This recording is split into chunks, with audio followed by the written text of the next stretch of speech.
Hola, bienvenidos a un debate más de Sanitaria 2000. Hoy vamos a abordar los cambios anunciados ya por el Ministerio de Sanidad para la que se instalará la convocatoria MIR 2020, la que se ha reducido a 175 preguntas más 10 de reserva del examen MIR, así como el resto de pruebas de la formación sanitaria especializada, un máximo de 4 horas, unos cambios que los aspirantes ya preparan con las diferentes academias y entre ellos con diferentes simulacros para que el día del examen, de fecha estimada el 25 de enero, puedan sobrellevarlo lo mejor posible. Para ello, para abordar estos cambios, nos acompaña el Rodrigo Gutiérrez Fernández, que es director general de Ordenación Profesional del Ministerio de Sanidad. Bienvenido, Rodrigo. Muchas gracias.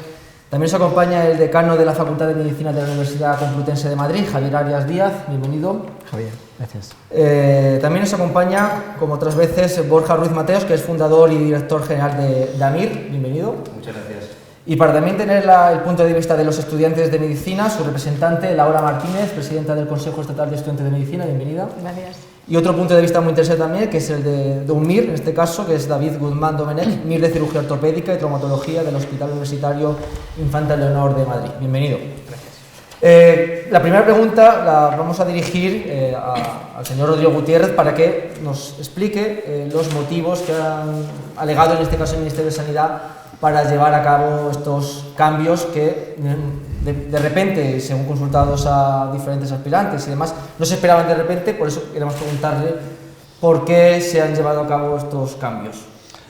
Bueno, pues la verdad es que cuando nos incorporamos al Ministerio estaba ya iniciado todo el procedimiento, digamos, para la convocatoria 2018-2019, de manera que no pudimos introducir ni incorporar ningún cambio. Que por otra parte, quiero recordar que una de las primeras reuniones que mantuvimos al llegar a la Dirección General fue con la Conferencia de Decanos de Medicina, ¿no? Y nos hicieron llegar también pues algunas cuestiones, algunas peticiones, solicitudes o reivindicaciones que venían ya, digamos, arrastrando desde hace algún tiempo, entre otras pues el cambio en la valoración del expediente académico, pasar de la base 10 en vez de 1 a 4, y bueno, también tuvimos contactos pues con los estudiantes, con distintas asociaciones, sociedades científicas y bueno, conocedores también un poco del entorno en general, de algún tipo de... concretamente en cuanto a la duración del examen, pues una reclamación que habíamos observado y que nos habían hecho llegar por otras fuentes era en el caso de aspirantes, alumnos y alumnas que tenían algún tipo de necesidad de adaptación física o bueno, por algún tipo de dificultad, la larga duración del examen también, entre otras cosas, ¿no? De manera que eso nos indujo a ir incorporando pues, pequeños cambios, tampoco es que sean unos cambios sustanciales en lo que es el espíritu de la prueba, en este caso, y decidimos iniciarlo, bueno, cuanto hemos podido en esta nueva edición. En este sentido, Javier, que tú estás más cerca de los estudiantes que van a vivir este examen en los próximos años o incluso dan automáticamente ya el salto al examen. No sé si tú has palpado esa sensación, cómo se han vivido estos cambios dentro, como dice Rodrigo, tampoco tan llamativos, pero que son dentro de lo que ha habido la convocatoria tan estandarizada, pueden llamar la atención. Bueno, como ha dicho Rodrigo, es un cambio muy bienvenido el hecho de pasar de una escala de 4, de una 4, a pasar a una escala 10, sobre todo porque hay una gran competencia entre los estudiantes con buenas calificaciones, con calificaciones excelentes y pequeñas diferencias pueden suponer avanzar muchos puestos y yo creo que eso efectivamente lo veníamos pidiendo los decanos de medicina hacía tiempo y hay que agradecer al Ministerio de Sanidad que ha atendido esa demanda.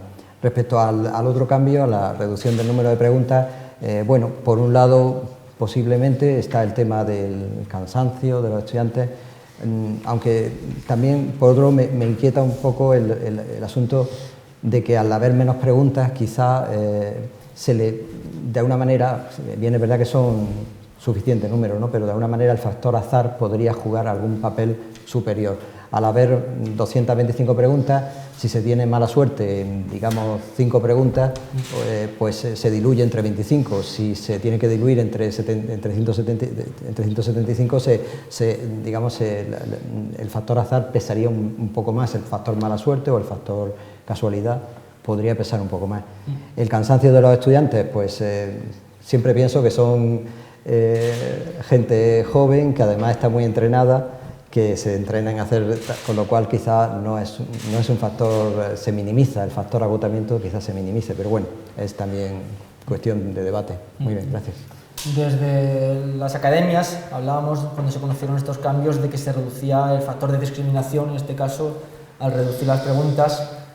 Borja, en este caso, creo que tú incides en esa idea de que al reducir las preguntas el factor suerte toma una mayor relevancia dentro del examen MIR, ¿no? Bueno, la verdad que en el examen MIR hemos visto bastantes evoluciones. El MIR nació en el 78, año en que yo nací, y me siento muy orgulloso de nacer con el MIR, pero bueno, en mi MIR, en la época de Javier probablemente, tenía 260 preguntas. Me gusta decir las 10 de reserva incluidas y me gusta hablar en lugar de 175, 185. Creo que es más correcto porque al final las de reserva hay que hacerlas en el mismo periodo, en el mismo tiempo. Al final cuentan aproximadamente unas 7 de media en los exámenes MIR. Luego es mejor mandar ese mensaje para que no hagan 175 más 10, sino que se acostumbren a hacerlo en esas 4 horas ahora, en las 185 preguntas. En mi época eran 260 preguntas, el expediente valía un 25%, y lo cierto es que hubo cambios significativos, positivos. El expediente pasó a valer un 10% pues hace unos 9 años aproximadamente, y según mi modesta opinión, el expediente debería valer 0. Desde luego es un buen cambio que sea de 1 a 10 y no de 1 a 4, pero el expediente valiendo 0 pues balancearía cualquier discrepancia que hay entre universidades, que el expediente sabemos que no es exactamente homogéneo. Pero bueno, es una reivindicación que en cualquier caso un 10% es conmemorativo, lo que vale es el examen MIR. Indudablemente ya vivimos en 2010 el paso de 260 preguntas a 235 con la incorporación de las preguntas con imágenes, que fue un cambio muy positivo en el examen MIR, porque valoraba habilidades a lo mejor no estrictamente estudiables en un libro, sino también valoraba pues, cosas que se habían aprendido durante la carrera y más de análisis y de exploración física que deben valorar los médicos, desde luego electros y pruebas complementarias, y eso fue un buen cambio. Fue muy negativo el cambio a mi juicio de 5 opciones a 4, este fue en el 2016, porque seguía restando lo mismo, un tercio, debería haber pasado a restar más o no modificar. Ese es un cambio que nunca llegamos a entender. Cuando el MIR ha sido un modelo que hemos exportado a muchos países, Italia lo copió en 2014, Portugal lo ha copiado ahora mismo, no lo ha hecho todavía, lo hace en noviembre, nos sentimos orgullosos de esa prueba. 4 opciones, pues bueno, de nuevo el azar vuelve a influir más cuando quitas una opción en las preguntas tipo test.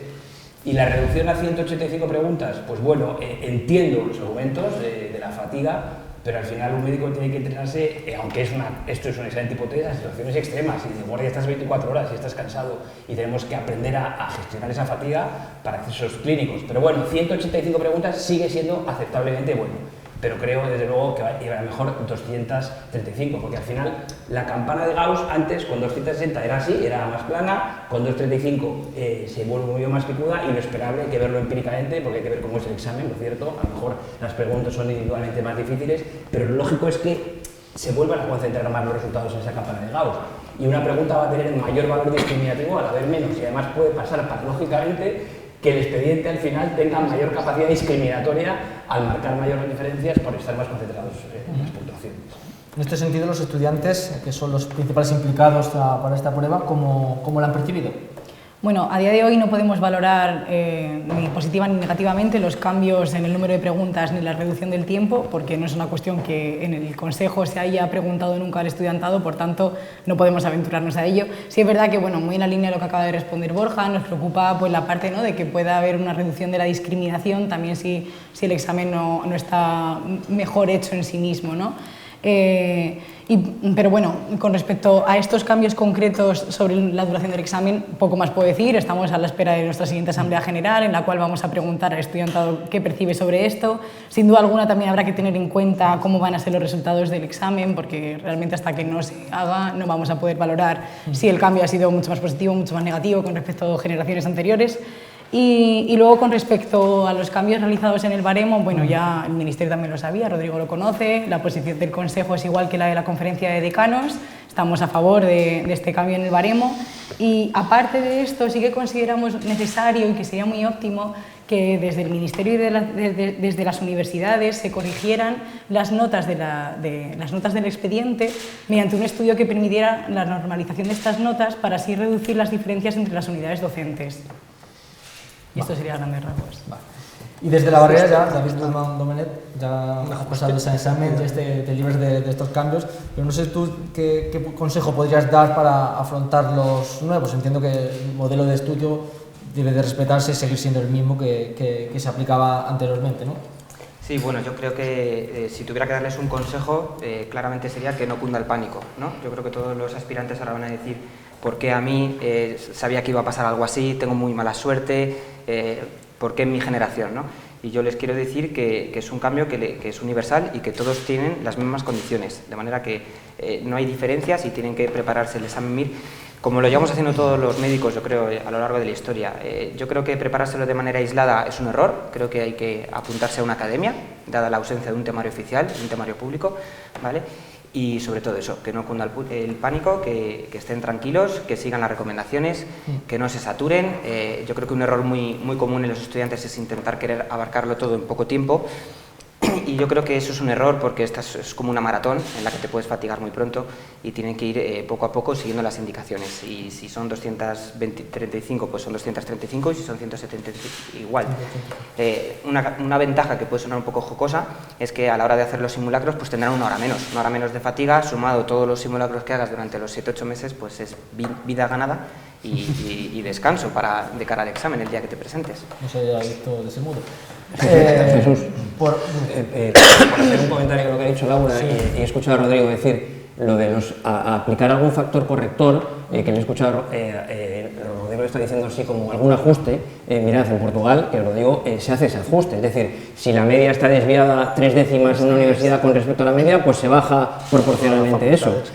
Es un poco cocina, pero desde luego sería más justo. Pero ¿por qué no que valga el 0? Si es más fácil, o sea, si al final es residual el valor del expediente. O sea. Bueno, a día de hoy el estudiante de medicina sí que está a favor de que valga un 10, pero no más de un 10. Pero bueno, ¿y por qué no un 25? Es decir, si es que yo entiendo que la carrera, pero si eres bueno, demuéstralo en el examen MIR, ¿no? O sea, si para eso está el examen MIR, si no tiene que tener el miedo, o sea, al final no amortigua demasiado, al final hace que, bueno, a lo mejor es una buena opción, ¿eh? No lo había planteado porque me parece complejo. Pero deciros que conozco en Portugal aplican esta corrección. O sea, el factor corrector sí que lo tenemos propuesto. Esto fue un trabajo que llevaron a cabo en la Universidad de Valladolid y nos lo facilitaron. O sea, es una serie de fórmulas que lo que hace es calcular una nota corregida gracias a un factor de corrección que es variable en función de la propia promoción y de los candidatos a ese año al examen MIR, pues digamos como correlaciona la nota que han obtenido la promoción, la media de esa promoción de esa facultad con respecto a su puesto, la nota media digamos, que han obtenido en el propio examen. Entonces, bueno, este factor de corrección ya existe, habría que probarlo. En la Universidad de Valladolid no lo propusieron y supuestamente funciona. Luego, o sea, funcionaría. Igualaría, me refiero. Empíricamente claro, no funciona si no cometes alguna injusticia. Luego podemos profundizar precisamente y preguntarle a Rodrigo sobre ese factor corrector, si tiene dentro de los planes de sanidad, pero quería antes preguntarle sobre esas alusiones de que mencionaban esa reducción de la discriminación dentro de Examen MIR con la reducción de preguntas. No sé si esa sanidad la ha contemplado, si la ha estudiado y si tiene respuesta, así cree que se reduce el factor suerte, el factor azar o... No, sí, yo creo que hay mecanismos suficientes. A mí me parece que es un número suficiente, Borja lo apuntaba antes, yo creo que hay un número suficiente de preguntas como para que se aborden pues, todos los temas, aunque no haya un temario específico o cualquier tema que en última instancia estará en manos de los expertos y los colaboradores que hacen las preguntas. Algunos dicen, bueno, en lugar de eso podríamos haber mantenido... Aquí hay opiniones para todos los gustos, ¿no? O sea que realmente todo es opinable y hasta que no se demuestre efectivamente, empíricamente y viendo de manera retrospectiva qué ha ocurrido, qué ha pasado, porque efectivamente hemos asistido a lo largo de los 40 años de vigencia del examen MIR a cambios, algunos más o menos sustanciales, pero en cualquier caso yo creo que nosotros lo que queremos es, vamos a ver, el MIR, el prestigio que tiene no es el examen. El prestigio que tiene es el sistema MIR, el sistema de residencia, la formación. No nos equivoquemos, porque el examen MIR es una forma de selección para establecer un orden de preelección a la hora de elegir una serie de plazas, ¿no? Para unas especialidades y cursar esas especialidades. De manera que el prestigio de nuestro examen, de nuestra formación sanitaria especializada en España es del periodo de residencia y de formación. El examen tiene que ser un sistema riguroso, serio, objetivo, lo más posible, y que cumpla unas garantías y unos mínimos en ese sentido, ¿no? Nosotros creemos que eso se está cumpliendo y hay que ir introduciendo precisamente para garantizar su continuidad y su supervivencia y su mejora a lo largo del tiempo, que lo tiene que ir demostrando, pues con pequeños cambios o pequeños ajustes, ¿no? Que respondan a esas, bueno, a la propia evolución de las cosas, ¿no? Cuando llegamos nos parecía razonable. Es verdad que, bueno, esto que decía Borja, yo había dibujado aquí unas campanas de Gauss, efectivamente, en una distribución, pues efectivamente, es decir, los territorios donde habita la desviación típica, pues van a estar aquí más cerca, ¿no? Entonces, es verdad que pueden darse más casos de posibles empates en el número de preguntas, pero en cualquier caso ahí ganaría el elemento de expediente, ¿no? Y que es discutible en cualquier caso también, porque antes llegó a contar hasta un 25% y ahora solo un 10%, ¿no? Y discrimina menos también, dice, bueno, después de 6 años de grado, a lo mejor no hacen falta tantos años o habría que el peso de la carrera y tal. Bueno, todo esto es opinable, entiendo que hay que buscar un balance y un equilibrio entre todos esos elementos y esos factores a tener en cuenta. La reducción en el número de preguntas a nosotros ha jugado mucha importancia el tema de, sobre todo insistieron en ello también los expertos que realizan y que elaboran las preguntas para el examen PIR, para los psicólogos internos-residentes. Ellos insistían mucho, entiendo porque lo conocen de primera mano también, en el tema del rendimiento y de la fatiga después de un examen. Yo creo que no hay un examen de tanta duración, más allá de que pudiera o no compararse con situaciones efectivamente en las que luego en la clínica habitual, en el desempeño profesional, puede encontrarse un profesional médico. Aquí seleccionamos también para especializarse enfermeras, psicólogos, biólogos, químicos, farmacéuticos y radiofísicos, ¿no? Entonces, bueno, yo creo que más allá de eso, yo creo que favorece también la posibilidad de que un número pequeño, pero no despreciable, y que hay que facilitar un poco la equidad también en el acceso, facilitar su accesibilidad, reducir las dificultades que tiene. Ya digo que en algunos casos, yo hasta que no lo he conocido directamente, 30 y tantos o 40 y tantos casos que se examinan, como sabes, en el propio ministerio, unas adaptaciones muy complejas para la visión, para el aislamiento, duración que en su caso es el doble. Ha llegado el caso de que sean 10 horas de duración el examen, ¿no? Y que era una cosa como muy excesiva, ¿no? Y entendemos que no existe, por otro lado, ninguna oposición o examen semejante selectivo que tenga una gradación de ese tipo, ¿no? Ya a partir de aquí quiero abrir ya el debate, cada uno se puede interrumpir si lo ve oportuno, y a partir de aquí me gustaría también lanzar la siguiente pregunta. Hemos hablado del baremo, hemos hablado de estos cambios, de reducir la ansiedad dentro del aspirante que se presenta, pero quería saber si era el momento de realizar estos cambios. No sé si había muchos, como bien decía Rodrigo, de gustos para todos los gustos. En este sentido, quería saber si creéis que era el mejor momento para hacer estos cambios. No sé si Javier, en este caso, tiene una opinión concreta al respecto. Bueno, un poco lo que he comentado antes, el momento oportuno para hacer el cambio de baremo, desde luego, por mi parte está clarísimo. El del número de preguntas, pues no lo sé, depende, es debatible si es ventajoso o no y si era el momento o no. Mi opinión personal, yo me sentía más cómodo con las 225 preguntas. Laura, por favor. En este sentido, igual que ha comentado Javier, con respecto al baremo, sí que consideramos que era el momento, es una reivindicación de muchísimos años y por tanto dar respuesta ya cuanto antes pues era lo óptimo. Pero es verdad que el resto de cambios que se han ido proponiendo sí que consideramos que en caso de proponerlos deberían haber sido para otra convocatoria después, o sea, haber planteado el escenario pero no aplicarlos en esta, porque bueno, desde el CEM sí que se considera y consideramos que todos los cambios que se propongan en el examen MIR tienen que realizarse con la suficiente antelación con respecto al examen y se propone pues una duración a lo mejor aproximada, o sea, previamente un año y medio, 1 año y 7 meses aproximadamente con respecto al examen, con el fin de que la gente que se va a presentar al examen tenga una calendarización concreta, más cerrada y una situación sin inestabilidad psicológica o emocional que puede asociar, ¿no?, cambios anunciados sobre la marcha. Borja, tú que ves día a día con los aspirantes que se van a presentar, yo quiero, por el contrario, agradecer que el Ministerio lo haya anunciado con relativa antelación, que nos permita a la gente disminuir el estrés, porque en 2010, con las imágenes, desgraciadamente nos enteramos a través de una filtración, que no fue una filtración porque el MIR es muy férreo, nadie sabía las preguntas, pero alguien decía que había una impresión de imágenes, y fue una cosa como una rumorología y cundió el pánico a una semana de examen en 2010. Esto es una cosa que desde luego ahora han hecho muy bien, nos han avisado con bastante antelación, han permitido que la gente que haya vivido estrés y los alumnos están perfectamente adaptados ya a hacer simulacros de 185 preguntas y ya les parece que eso pasó hace 3 años.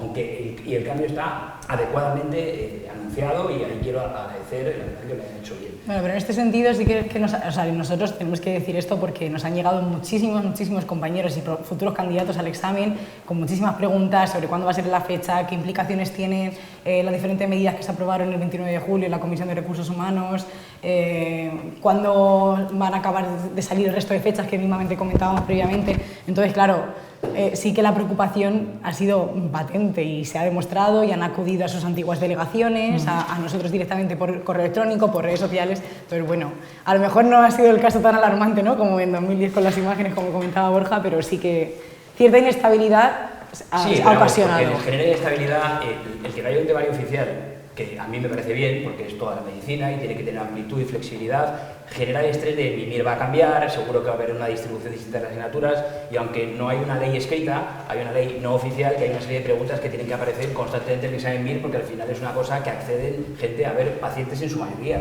y el infarto agudo de miocardio va a seguir apareciendo, el cáncer de pulmón va a seguir apareciendo y el porcentaje de preguntas se va a mantener. Vamos, obviamente es un brindis al sol, pero es lo lógico que no haya ningún cambio sustancial. Quiero decir una cosa a Rodrigo, y eso que yo conozco bien otros sistemas de formación, porque obviamente me dedico a aprender también de ellos. Yo hice los steps americanos, por ejemplo, el USMLE Step 1 y Step 2, que son 500 y 400 preguntas, que tienen imágenes ya de hace mucho tiempo, puede haber de 1 a 10 opciones y ser ciertas de 1 a las 10, pero hay entrevista y el examen MIR, aunque es verdad que lo bueno es el examen MIR, es muy meritocrático y desde luego el tipo test tiene sus inconvenientes, pero es justo y es objetivo y plantea unas reglas del juego de las que nos sentimos orgullosos y hace que haya competitividad, que la gente quiera acceder a los mejores hospitales y que la gente quiera también los mejores residentes potenciales. Luego eso creo que es una gran ventaja, el criterio de selección para que la gente lo haga mejor y que lo sigan haciendo mejor. Una de las maneras que tenemos de esas campanas de Gauss que hemos estado pintando, aunque sea una medida muy poco popular, es hacer un examen MIR más difícil, que cada preguntas tengan una dificultad individual mayor. Clásicamente el Ministerio los clasificaba de 1 a 5, siendo una pregunta 1 las que acierta todo el mundo y 5 las que falla todo el mundo. Una pregunta es mala o porque la acierte todo el mundo o porque la falla todo el mundo. Hacer un examen de dificultad próxima a 3, dificultad intermedia, que son las preguntas que realmente diferencian la gente que ha estudiado de la que no lo ha hecho y es una manera de hacerlo. Y también quiero contar una cosa, aunque sea como el apoyo de Cebolleta, 2 cosas históricas del examen MIR, que a lo mejor no las habéis vivido, pero el Ministerio siempre ha tenido versiones del examen MIR, las pruebas de acceso a formación sanitaria especializada, pero antaño no había variaciones dentro de cada versión, sino que tú empezabas por digestivo, uno por cardio, otro por digestivo, otro por inmunología, anatomía y todas estas preguntas que generan más estrés de ciencias básicas, misceláneas, como lo llamamos nosotros. Cuando nosotros analizábamos la diferencia entre empezar por una asignatura que te generaba estrés y el estrés que condiciona tu comportamiento del resto del examen, entre la versión que empezaba por medicina interna y la versión que empezaba por las básicas, llegaba a haber 12 puntos netos de diferencia entre versiones y nosotros protestamos y el Ministerio hizo un cambio muy bueno, que sigue habiendo versiones, pero todo el mundo empieza por el mismo bloque. Y tu pregunta 27 es tu 25, hay variaciones dentro del bloque y se quitó la diferencia entre bloques. Esto fue una cosa muy positiva. Y a colación de lo que dice Rodrigo sobre las especialidades, situaciones especiales, de nuevo me quito el sombrero por el Ministerio. Yo tuve una alumna que tenía un anticoagulante lúpico y tuvo un ictus a 2 meses de la preparación. Y la verdad que contactamos con el Ministerio y hay efectivamente un aula preparada, solo es en Madrid, para situaciones particulares, y le dieron 1 hora más. No tenía 1 hora más para hacer el examen, pero sí para hacer estiramientos durante un tiempo, porque estaba parética de uno en mi cuerpo, y refleja situaciones. Y gente con patología macular, que tiene dificultad para la lectura, hacen exámenes más con más tamaño de letra. Incluso tuvimos una embarazada que estaba con fechas de dar a luz y nos ofrecieron que había un tribunal que se desplazaba a hacer el examen al hospital. O sea, dan un tribunal móvil, obviamente, dan una gran cantidad de flexibilidad, incluso por libertad religiosa. Hay gente que no puede hacer el examen hasta la caída del sol, a las 8 de la tarde, que yo creo que son los evangelistas, pero no estoy seguro. No, son el año pasado adventistas del séptimo día. Adventistas. 35 personas y el año pasado lo hacen el domingo, ¿no? estuvieron hasta que su líder religioso, su rabino, bueno, el líder de la confesión en concreto, no marca y no establece el año pasado, bueno, este año, en febrero, el 2 de febrero, cuando se realizó el examen, el sábado en lugar de a las 4, empezaron a las 6:15, una cosa así, cuando había caído el sol. Mientras tanto, esas personas estuvieron encerradas, sin ningún reloj digital y sin ningún teléfono móvil que les confiscamos, dan unas cosas, bueno, que a algunas personas les pueden parecer pintorescas, pero que de alguna manera también pues facilita la accesibilidad, y yo creo que dice mucho, como decía Borja, también un poco de intentar que haya una equidad en el acceso y facilitar que haya gente que pueda examinarse y realizarlo, ¿no? Y bueno, son situaciones singulares y que pueden parecer anecdóticas, pero que en su caso para cada uno de ellos es fundamental, claro. David, en este caso quería preguntarle a usted como MIR, en este sentido, si esas 5 horas que duró su prueba de examen MIR, si la vivió con ansiedad, si se le hizo largo, si se le hizo corto, o el entrenamiento mismo se aplica una vez llegas ese sábado al examen. Te entrenan para ello, es decir, haces un montón de pruebas previas con las mismas condiciones, unas condiciones muy parecidas al examen real, y yo creo que vas preparado de sobra para reducir la ansiedad, que bueno, siempre vas a estar ansioso porque no deja de ser una prueba, ¿no? Como cualquier examen, como un examen en la facultad, un examen de conducir, cualquier examen en tu vida. Pero yo creo que las 5 horas, no sé si eran llevaderas o no, pero las podías encajar bien. E incluso te enseñaban en las academias a cómo distribuirte el tiempo, a llevarte una comida que tenía que ser siempre más o menos la misma. Tenías que incluso estudiar qué tipo de comida te podrías llevar y que te viniera bien, que no hiciera ruido para no molestar a los demás, en qué momento del examen de las 5 horas conviene más que te lo tomes, si te llevas agua, si te llevas un refresco, es decir, tenías todo estudiado hasta cuándo hacer tu mini descanso intraexamen. De manera que sí, las 5 horas son muy duras, entiendo que las 4 horas serán un poquito menos, pero yo creo que los aspirantes van a seguir con ansiedad en el examen, aunque sean 4 horas.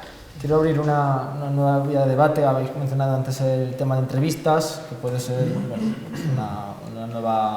hito si llega en tal caso al examen MIR. No sé si, por ejemplo, también sigo contigo, David, en este sentido, si consideras que el examen MIR le podría faltar esa diferenciación entre aspirantes a la hora de cumplir sus puntuaciones, un modo de entrevista para mejorar pues, la elección del aspirante según la especialidad que escoja. Sí, yo creo que esto va a perjudicar, es decir, al disminuir la capacidad de discriminación, yo creo que los aspirantes que tengan en su mente una especialidad con muy poca oferta o que sean muy demandadas, les va a costar más llegar hasta allí, es decir, el peso de cada pregunta aumenta.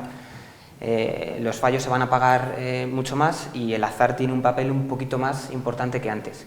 De manera que está el mismo número de aspirantes en un saco un poquito más pequeño, la curva de Gauss cambia ligeramente, y para conseguir llegar a un extremo, al extremo positivo en este caso, creo que esa gente se puede ver un poquito perjudicada. Porque ¿Sanidad se ha planteado poner entrevistas al sistema MIR o no? No, por el momento no. Por el momento no es un sistema que nosotros hayamos pensado. De momento pues creemos que como sistema de selección para establecer un orden de elección, bueno, igual podría ser solamente el expediente. ¿Por qué no podría ser solamente el expediente? Y la entrevista, o una entrevista en función de... Claro, en este país yo creo que en general como sistema de selección para cualquier oferta pública de empleo o cualquier selección laboral, lo de las entrevistas tiene muy mala fama.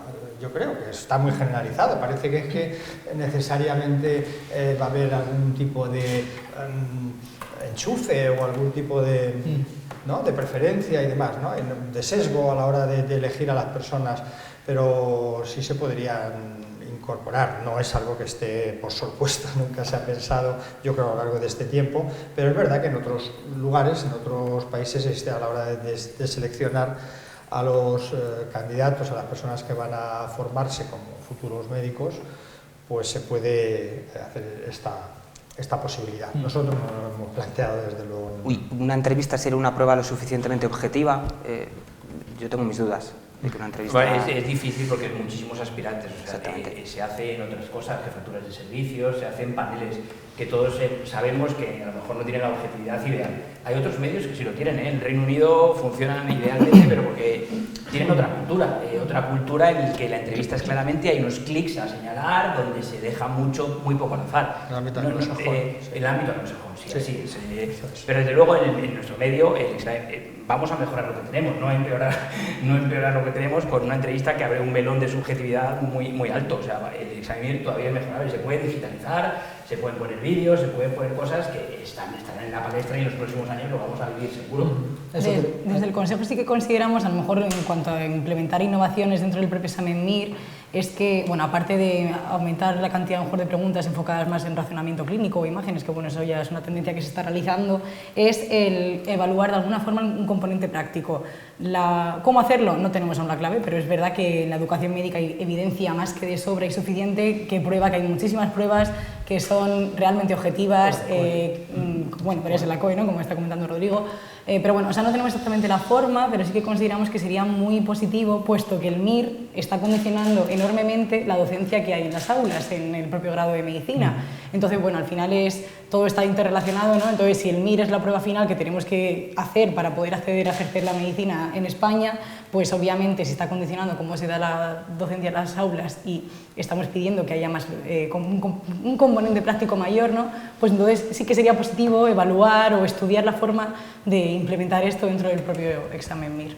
Yo es que creo que lo estamos viendo un poco mal. Yo creo que el examen MIR no es la prueba final de la Facultad de Medicina, yo creo que es el inicio de la residencia y, como ha dicho Rodrigo, es un sistema de clasificación. Es necesario clasificar a los aspirantes para que haya un orden, porque las plazas son limitadas. Si le cambiamos un poquito la orientación y queremos que haya una prueba final de la medicina, digamos, yo creo que eso ya es el ECOE, ya está inventado y es una prueba magnífica en la que un estudiante tiene que demostrar muchísimas habilidades. A ver, realmente no es ni una prueba ni final ni inicial, o sea, la medicina es un continuo, estás en la carrera, haces a la residencia que tienes que hacerla sí o sí para poder ejercer en el Sistema Nacional de Salud, y esta prueba de acceso es el MIR, con lo cual forma parte más de esta línea, acabas la residencia y continuarás con un continuo formativo, o sea, todo está interrelacionado, todo está conectado, también la demografía médica a la hora de ofrecer plazas, o sea, yo creo que tampoco hay que hablar ni como final ni como inicio, sino simplemente como algo más que se encuentra en todo el proceso para poder ejercer la medicina. A ver, a mí no, lo que tú dices a mí no me parece mal, de hecho yo, que como he tenido muchos residentes a mi cargo, yo mismo he sido R1, y yo de R1 tenía cierto peligro. Yo no sabía bien explorar a un paciente, no sabía hacer una historia, no sabía ver un electro porque mi MIR no me valía con imágenes. Lo que puedo decir es que la formación MIR, que los alumnos como se preparan exhaustivamente para el examen, su condición antes y después del examen es mejor y van a atender mejor a los pacientes porque tienen un mejor conocimiento. Y un MIR que evalúa otras cosas que no son solamente teóricas, sino que son de casos clínicos de verdad o pruebas complementarias es mejor. Y poner una prueba práctica que fuera apto o no apto, o con unos clics claramente identificables y extrapolables y que fuera la evaluación exactamente igual, tampoco lo veo mal. Pero desde luego esto se puede ampliar el número de cosas que evalúas del área del conocimiento de una persona con recursos virtuales, sin duda, o sea, con vídeos. O sea, esto lo hacían los estadounidenses. ¿Qué pasaría si hubiera el número suficiente, no en un año, sino a lo largo de varios ejercicios, ¿no? Un número suficiente de plazas, de oferta de plazas, para que absorbiera la demanda procedente de los egresados y egresadas de las facultades? Tendría menos importancia en ese sentido. Bueno, seguir diciendo porque va a haber especialidades más apetecibles que otras. Sí, pero obviamente hasta en eso, Borja, estarás conmigo que ha habido modas. Y sigue habiendo. Claro que sí. De pronto, a lo largo de 3-4 años, se pone las primeras dermatología o cirugía, no sé cuántos y tal. Y bueno, y dejas eso al final, medicina de familia o salud pública y preventiva, bueno, otras especialidades que pueda haber, medicina del trabajo, no sé. Entonces, bueno, es verdad que tendría que haber una cierta competencia o competición, digamos, para elegir o seleccionar esas plazas más demandadas o de las que hay menos oferta, ¿no? Por la propia ciudad. Si no pero, claro, sí, ¿no? Los intereses por los que una persona elige el hacer la residencia en un sitio o en otro son muy variables, con lo cual esto pone muy en duda y muy en cuestión el concepto aquella de vocación. No, yo siempre quise ser cirujano, yo quise ser siempre tal, porque a la hora de la verdad, cuando uno se forma en determinado sitio, resulta que tiene más importancia los maestros o los docentes, los tutores que le están adiestrando, etcétera, etcétera, ¿no? Y el lugar donde se hace la residencia. De manera que bueno, que esos intereses concretos, particulares, que también hay que tener en cuenta, sin duda alguna, pero que son eso, particulares, ¿no? Nosotros tenemos que velar, yo creo, verlo desde un punto de vista de un interés general, intentando hacerlo mejor para el máximo número posible de aspirantes, ¿no? Y dar respuesta a esas situaciones, esas demandas. Pero en cualquier caso, más allá de esto, quizá convendría desmitificar un poco en el sentido que comentaba antes David, de, bueno, es un examen y que yo creo que los aspirantes y demás se preparan suficientemente bien como para cualquier otro examen que haya podido tener, y en este caso concreto porque sí tiene unas connotaciones especiales a la hora de seleccionar y puede condicionar su trayectoria posterior, ¿no? Y también que seguir en esta misma línea de cómo mejorar el examen MIR, pero dentro de los cambios, hemos conocido este año los cambios de reducir las preguntas y reducir la hora, ¿cuál sería el cambio que se debería de afrontar dentro de examen MIR? Os pongo un ejemplo, hace 2 años tenía aquí a su antecesor, a Carlos Moreno, y él lo dijo claro, el siguiente paso del examen MIR era hacer un examen online como sucede en Francia. No sé si desde Sanidad, esta administración, se ha planteado ese cambio actualmente. Esa es una posibilidad. Yo creo que si hacia algún sitio tiene que ir el MIR también es hacia un mayor peso también de competencias digitales también, y el que se pueda realizar también en parte de lo que podría llamar un MIR sin papel, ¿no?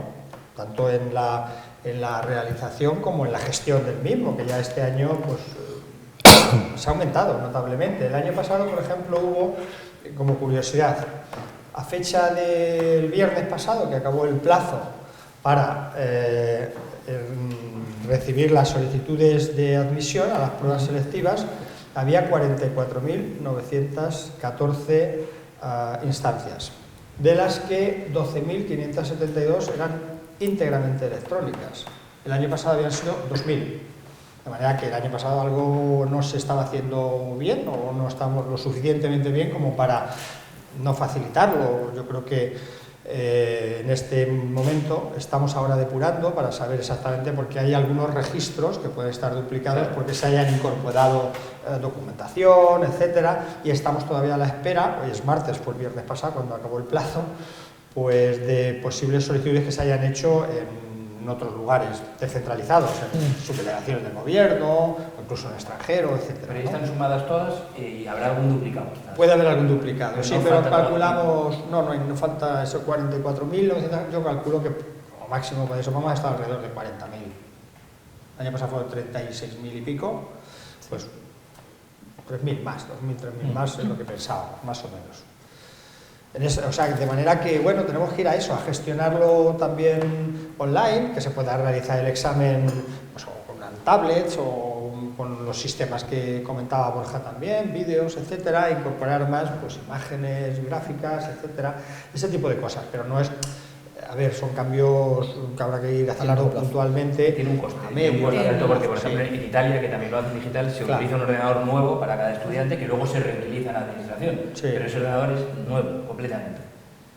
Y funciona bien, pero es el mismo examen para todos, porque en Estados Unidos, los steps que digo que yo hice, es un examen que es de un pool, el examen es diferente para cada uno. Se aseguran más o menos que varía a lo mejor, que no varía mucho por el número de preguntas que te hacen, pero el examen es distinto al de cualquier otro. Lo cual es más extraño. Yo quería decir aquí que, bueno, es verdad que se entiende, ¿no?, que conforme avanzan los años y la innovación tecnológica sería lógico que el MIR también fuera así, pero a día de hoy el estudiante de medicina se opone radicalmente a que el MIR se realice de forma online, porque considera que, bueno, a día de hoy a lo mejor no hay los dispositivos lo suficientemente avanzados como para evitar el cansancio visual. Luego también las instalaciones, el garantizar que en toda España el examen vaya a estar igual, que no haya ningún problema de conexión, si se hace de una forma online que requiere internet. O sea, hay más incertidumbre y miedos que firmeza en realizarlo, y aparte, a día de hoy el estudiantado de medicina es realmente analógico. Entonces, bueno, por ahora, en la implementación de un cambio a un MIR online sí que supone bastante rechazo. Lo que sí que consideramos de que cuál es el cambio que preguntabas que tiene que tener el examen MIR es que debemos tener un temario cerrado. O sea, consideramos, bueno, por ejemplo, esto en Francia se hace, ¿no? Las propias sociedades, o sea, el Ministerio de Sanidad o el ministerio encargado del examen MIR...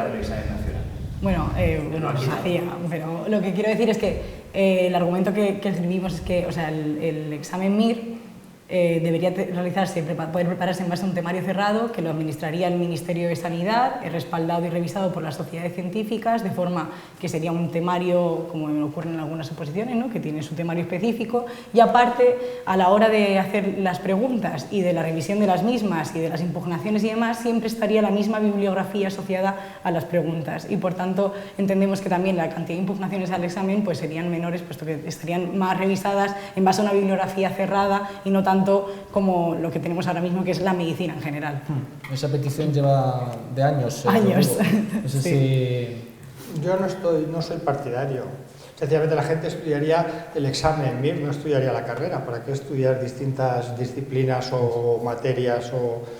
Sobraría seguramente, es mi opinión, ¿eh? Bueno, pero, no es la opinión del Ministerio, hablo en nombre de mi lógico, pero quiero decir que no, porque no es una oposición al uso, no en ese sentido, esto que comentaba Laura.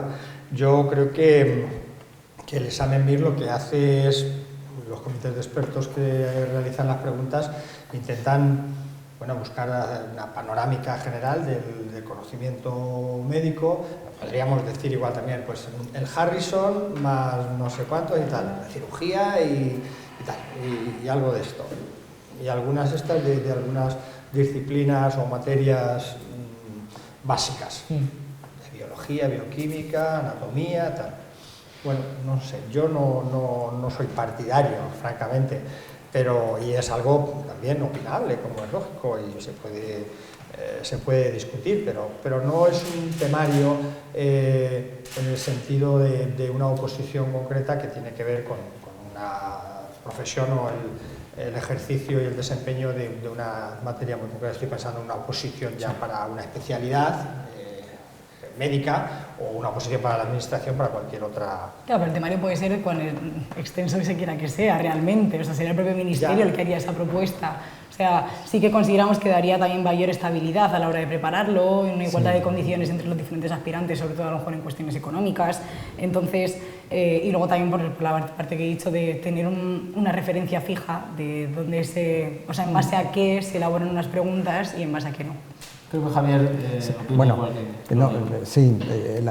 yo lo que, en general, mi enfoque de los asuntos es que aquello que da problemas, pues hay que intentar hacer cambios, ser creativo, ser radical con lo que da problemas. O sea, el examen MIR es una de las cosas de las que podemos estar orgullosos, y en eso yo creo que coinciden y países que nos copian, etcétera. Entonces, los cambios que se hagan, obviamente habrá que ir evolucionando, habrá que ir introduciendo cambios, pero han de ser extremadamente prudentes. ¿Por qué? Porque justo lo que va bien, es posible que algún cambio pues, sea erróneo, sea en sentido erróneo, y podemos estropear algo que va bien. ¿Por qué no concentramos nuestra energía en hacer cambios en aquellas cosas que no van bien? Con lo cual estamos intentando arreglar problemas que algunos se arreglarán, otros no. En cuanto al examen MIR, obviamente se ha comentado, dice, bueno, obviamente alguien que haga muy bien el examen MIR per se no significa que contestando esas preguntas va a ser buen médico. Yo lo considero como un marcador de la formación que tiene. Es decir, las preguntas no significan que sean aplicables directamente a un paciente, pero el que conteste bien un gran número de preguntas significa que su formación médica ha sido más sólida. Entonces, no es imprescindible introducir competencias. No es imprescindible, ¿por qué? Porque se supone, otra cosa es que haya desviaciones en algunos centros o lo que sea, pero en general, si un centro es acreditado con la calidad suficiente como para impartir medicina, se supone que imparte una medicina completa y el que incluye, pues obviamente competencia, relación médico-paciente, humanización, todo, y el que has recibido una formación completa tiene más probabilidades de acertar esas preguntas concretas que no significa que sean las importantes, pero son marcadores. Por eso tampoco soy partidario en general de entrevistas o de introducir cambios demasiado que pueden implicar algún tipo de subjetividad, algún tipo de discrecionalidad. ¿Por qué? porque de alguna manera una de las cosas de las que podemos estar orgullosos es que en un entorno donde siempre hay sospecha, donde siempre hay que estar demostrando transparencia, demostrando tal, un examen que es totalmente objetivo, que es transparente, eso es un orgullo y hay que intentar evitar que se contamine, aunque se haga bien, pero que se contamine con la simple sospecha que contamina todo hoy día en nuestro país. Sí, además es un ejemplo de que si no tienen muchas otras oposiciones, acordaros ahora del MIR de profesores que tanto utilizan muchas veces los políticos para poner a los graduados en magisterio, que es una cosa probablemente buena también, casi en cualquier ámbito profesional, porque te da esos años de asistencia supervisada, progresiva y cada vez más, hasta que un R5 se transforma casi en independiente, o tú queréis R4 prácticamente independiente, y está muy bien. Pero no tengáis miedo, Laura, a los cambios, a la digitalización. Sí, yo creo que entiendo el miedo, que a mí también me daría, pero la digitalización, el examen MIR digital va a llegar en algún momento, porque además tenemos que dar ejemplo, y ejemplo es intentar gastar el menor cantidad de papel posible en un país, en un mundo que estamos destrozando, o sea, y eso es un ejemplo. Y hacer el examen digital va a ser al final más económico y desde luego más medioambientalmente respetable. Bueno, también hay que decir que se gasta papel en muchas otras cuestiones que pero esta es la que nos ocupa. Y obviamente habría que lo tendrá que hacer bien, con una prueba piloto, hacerlo bien, pilotarlo, hacer test, porque obviamente son mucha gente a la misma hora haciendo el examen, pero que en otros muchos países se hace con razonable éxito la digitalización. Obviamente es un cambio sensible, pero vamos, es un cambio que lo que es el examen no tiene por qué cambiar más que este cambio, que es mucho más llamativo, estos cambios de los que estamos hablando ahora. Yo personalmente tampoco estoy de acuerdo con la digitalización, por eso mismo que he comentado, es importante la transparencia y el que no haya ningún tipo de sospecha. ¿Y por qué no se hacen las elecciones generales de manera totalmente digital? Precisamente porque cada vez que se ha hablado del tema, se ha hablado de un posible factor de sospecha quiero decir, el papel deja una constancia, de alguna manera indirecta, una constancia directa de reclamación, de posible. El mundo digital es un mundo que es volátil. Y yo creo que no deberíamos de meternos en un tema, ahorrar papel pues es muy loable, pero esto es una vez en la vida de personas altamente formadas que además pasan los mejores años de su vida estudiando una carrera para estar mejor preparados y para elegir la especialidad que quieren en el sitio que quieren. Entonces es una cosa tan singular y tan tremendamente importante que aquí yo relativizaría el gasto de papel, en este caso concreto. En otras cosas no, pero ten en cuenta la edad a la que se te prepara la gente altísimamente formada, que ha pasado un montón de selecciones, que ha trabajado inmensamente y no se les puede escatimar unos folios. Eso creo que no se debe. Yo creo que tarde o temprano, yo en este caso estoy con Borja en el sentido de que nos guste más o nos guste menos, llegará y habrá sistemas de encriptado de seguridad como quiera, de formato que garantizarán esa seguridad e impedirán que pueda haber, yo estoy convencido de ello, lo conoceremos nosotros o no, será otra administración dentro de 2 años, pero yo creo que llegará, ¿no? Porque sí, vamos, me parece razonable, sobre todo también por la inmediatez y la rapidez, ¿no? A mí me llama la atención de un país latinoamericano que vinieron a vernos hace un par de meses y ellos realizaban la prueba y a las 2 horas de finalizar todos tenían ya el resultado y se sabía perfectamente cuál era, se podía acceder, ellos tenían un código tal y bueno, no creo que fueran, la sospecha es muy libre, efectivamente, y vivimos en un mundo que está muy contaminado por este tipo de cosas, pero bueno, tarde o temprano yo creo que llegará, insisto. A mí me parece que los medios electrónicos y demás que pueden facilitar ya no solo la eficiencia energética, medioambiental, el ahorro, etcétera, también, sino también la agilidad, ¿no? En la incorporación y en el conocimiento de los resultados. Yo creo que las tecnologías de la información y comunicación permitirán eso. Y bien, y con seguridad, estoy convencido. Siempre es como el carnet de conducir, a todos con 18 años era el primer momento de nuestra vida más crítico, tipo test, y yo lo hice en papelito haciendo X y ahora se hace en un ordenador y todo el mundo está acostumbrado a ello. Y es verdad, el mensaje que tú mandas de el momentazo que fue para ti, para mí y para este señor y para todos nosotros, tú también hiciste en su época, o sea, todo el mundo es un momento mágico, y lo es, pero con respetos y con calma y con cautela y con la comunicación que está mostrando ahora mismo el Ministerio, pues mantenerla. ¿Y por qué las elecciones generales no se hacen telemáticamente? Pues bueno,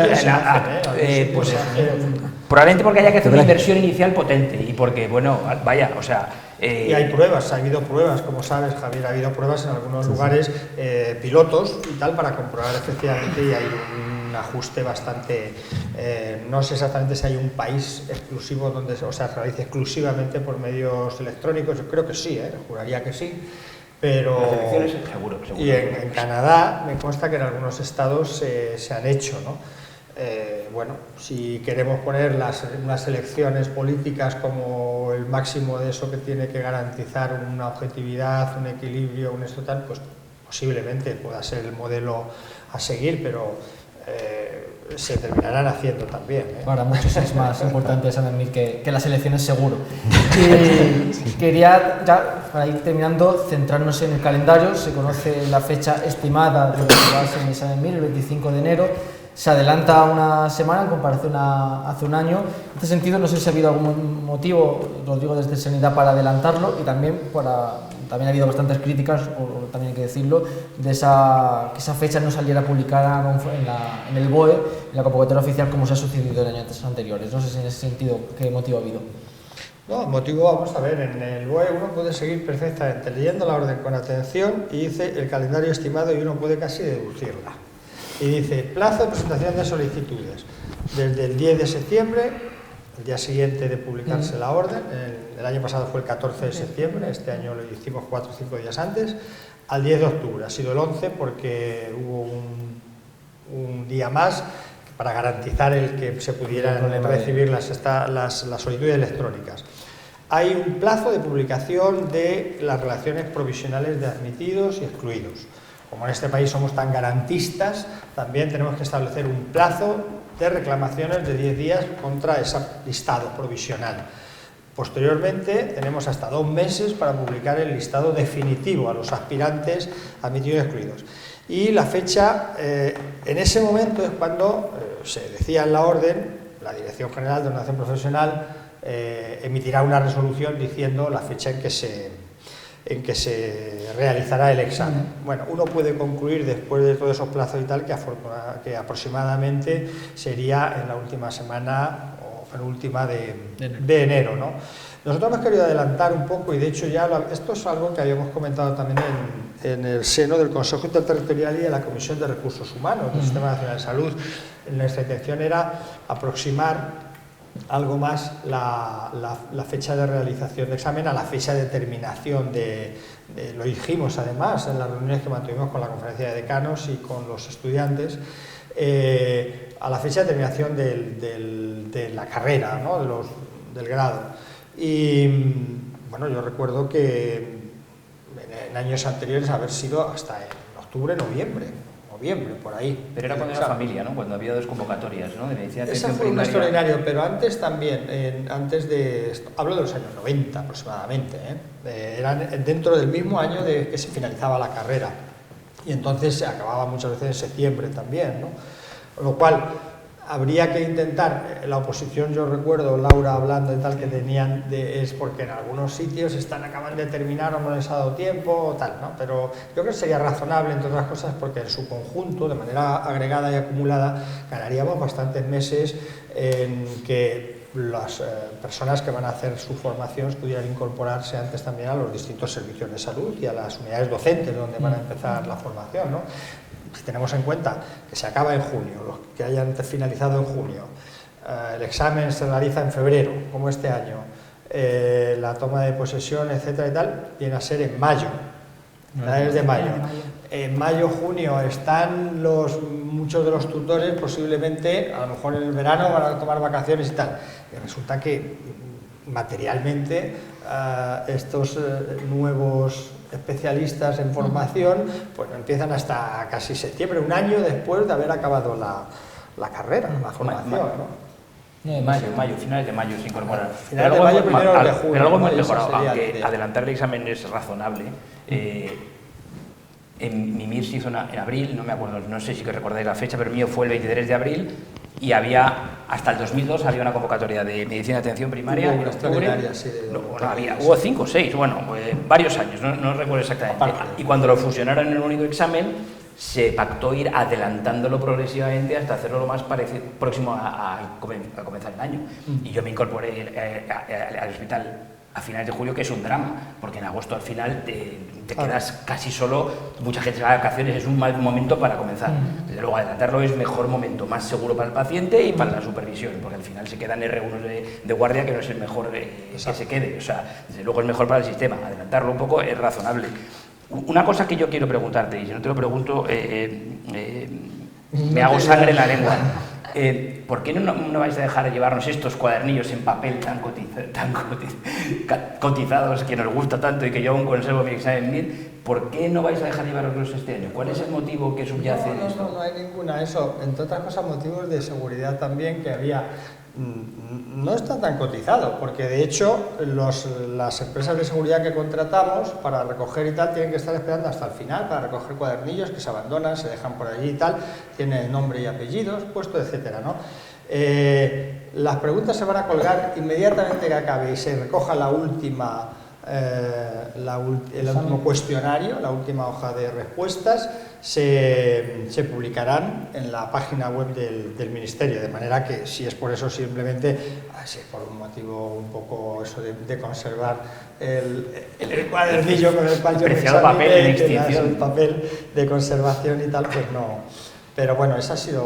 O sea, es por confidencialidad, ¿no? Por los que... Fundamentalmente motivo de seguridad. Eso tiene sentido porque es verdad que yo los he visto con nombre y apellido. Encima de las mesas y tal, se quedaban y tal, nos lo comentaban los interventores en las distintas localidades de examen. O sea, es un mecanismo muy complejo. Yo hasta que no he conocido, por así decir, las tripas de esto, es muy laborioso, en el que ha implicado muchísima gente, 21 localidades, como sabéis, de examen y un montón de aularios, el proceso de contratación con las universidades y con las facultades, las aulas donde se realizan y tal, y ya digo, bueno, todo eso es complejo, ¿no? Incluso la elaboración y tal, pues de los cuestionarios, que desafortunadamente el año pasado también las hojas de respuesta hubo un error, estaban repetidas en la hoja de respuestas, y eso fue un fallo humano. Estuvimos con la empresa que lo había realizado y lo habían visto 3 personas, ¿no? A mí me recordaba mucho, yo he trabajado mucho en temas de calidad y seguridad del paciente, que es el tema del esquema de Reason del queso que cayó agujereado, ¿no? Jesús, ¿puedo decir una cosa sobre la fecha que ha empezado Rodrigo a comentarlo? Sí, va a comentar. Bueno, simplemente porque Rodrigo lo conoce, la dirección general conoce la opinión del estudiante de medicina, pero bueno, creo que es importante que quede reflejada en este debate. O sea, ahora mismo no nos oponemos a que el MIR se adelante más, o sea, entendemos los motivos que expresa la Dirección General de Ordenación Profesional, pero creemos que última semana de enero, 2 primeras de febrero, a día de hoy es la óptima, principalmente por la introducción que ya ha hecho Rodrigo, de que a día de hoy, en sexto curso, en las diferentes facultades de medicina, no hay una homogeneidad real del grado, por mucho que había habido una implementación del plan Bolonia. Entonces, bueno, en tanto en cuanto estas desigualdades no se cambien, consideramos que no podemos valorar cambiar la fecha del examen para dejar un margen, ¿no?, de preparación igualitaria a todos los aspirantes que acaban de ser personas egresadas. Lo que pasaba antes, y tienes razón, es que al final la gente dejaba correr un año.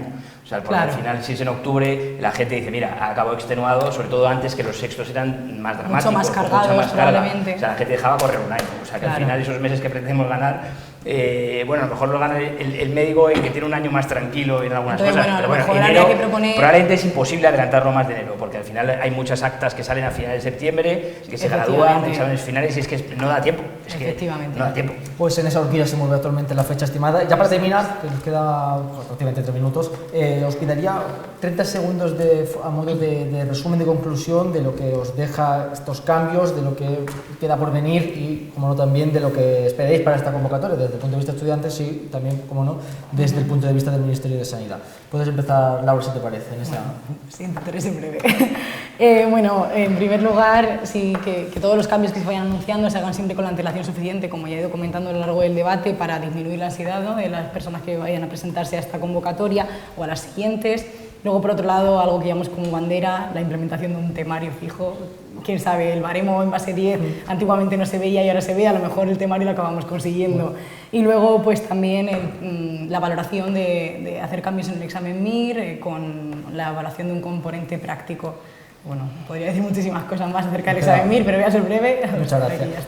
David, desde el punto de vista ya de residente, ¿el consejo que le darías a esos estudiantes que vienen ahora a esta convocatoria? Pues un poco lo que he dicho antes. Yo creo que como mensaje final son cambios para todos. Todos los cambios son nuevos, estarán estresados, estarán nerviosos, pero va a ser igual para todos y el diseño del examen no va a variar. Yo estoy convencido de que los temas estrellas van a caer por igual, el peso de los temas importantes se va a reflejar en este examen, aunque sean 185 y no 235, y que estén tranquilos, que hagan lo que les dicen las academias, que no se aceleren y que vayan poco a poco y con calma, que esto es una carrera de larga duración y se trabaja día a día. Borja.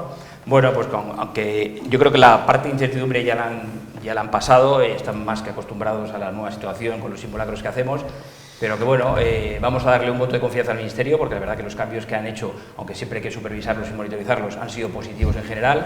Esperemos que el examen, aunque no guste, sea un poquito más difícil para que la campana siga siendo lo más abierta posible y que no haya tantas diferencias que puedan marcar el expediente, y que el porcentaje de asignaturas va a seguir siendo igual, aunque no haya un temario oficial, se va a mantener esa estructura, que es lo lógico. Lo lógico, aunque es desconocido, es que las preguntas con imágenes pues tengan una reducción proporcional y que, según las cuentas, pues debería haber 28 preguntas con imágenes, y bueno, que estén tranquilos, que sigan preparándose y que el MIR lo que tú le das te lo devuelves, y que es una prueba justa, objetiva, de la que nos sentimos orgullosos, de la que aprenden muchísimos países y muchos otros exámenes de nuestro entorno, y que desde luego no lo cambiemos porque sigue siendo meritocrático. Y no hagamos entrevistas ni cosas que abran la subjetividad, porque lo mejor que tenemos es el examen MIR, pero después del MIR, y tú terminarás y vosotros también, se abre un periodo de ventana de incertidumbre con contratos eventuales a dedo, donde ya no hay ni panel de entrevistas, sino que son a dedo, y eso es muy malo. Y eso es una cosa que habrá que mejorar. Eso es otro debate casi. Sí. Es otro debate bien extenso. Un poco insistir en el mismo concepto. Yo creo que tenemos que sentirnos orgullosos de nuestro examen MIR, de la formación después del MIR, pero también de la selección, porque la selección influye también en la calidad posterior. Y creo que tenemos que cuidarlo. Y cuidarlo pues supone una gran prudencia, puesto que funciona bien, los cambios pues con la máxima prudencia. Bienvenidos los cambios que son a mejor, que aumentan la discriminación, que aumentan la objetividad, y huyamos de los cambios que disminuyan la discriminación y disminuyan la objetividad. Por último, Rodrigo, te toca cerrar este debate.